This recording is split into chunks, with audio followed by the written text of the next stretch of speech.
Dans le monde, des millions de chrétiens sont persécutés en raison de leur foi.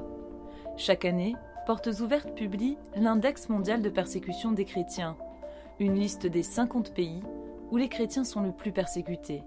En 2016, les 5 pays en tête de l'index sont: en 5e position, la Syrie. Depuis le début de la guerre civile, les chrétiens sont sans défense face aux factions comme le groupe État islamique ou le front Al-Nosra. Pris entre deux feux, ils font de leur mieux pour apporter une aide aux victimes, tant chrétiennes que musulmanes. En 4e position, l'Afghanistan. Les chrétiens afghans sont tous d'arrière-plan musulman. Si l'on découvre que l'un d'entre eux s'est converti au christianisme, il sera persécuté par sa parenté et par son entourage. Menacé de mort, il peut même être assassiné par sa propre famille. En 3e position, l'Érythrée. Le régime considère que les chrétiens sont une menace. Qu'ils soient responsables d'église ou simples membres, ils sont arrêtés et jetés en prison sans procès. On les enferme dans des conteneurs métalliques ou dans des cellules souterraines pour les forcer à renier leur foi.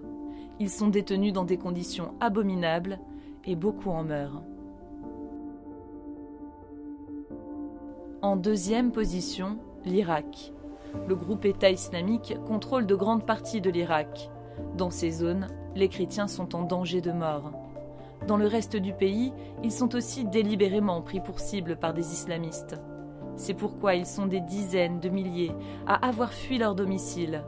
Certains sont réfugiés en Irak du Nord, d'autres sont partis vers l'Europe. Le nombre de chrétiens en Irak est passé d'1 million en 2003 à moins de 300 000 aujourd'hui. En première position, la Corée du Nord. Depuis 14 ans, la Corée du Nord occupe la tête de l'index. Le gouvernement considère toujours les chrétiens comme des ennemis de l'État. Si quelqu'un possède une Bible, il met toute sa famille en danger.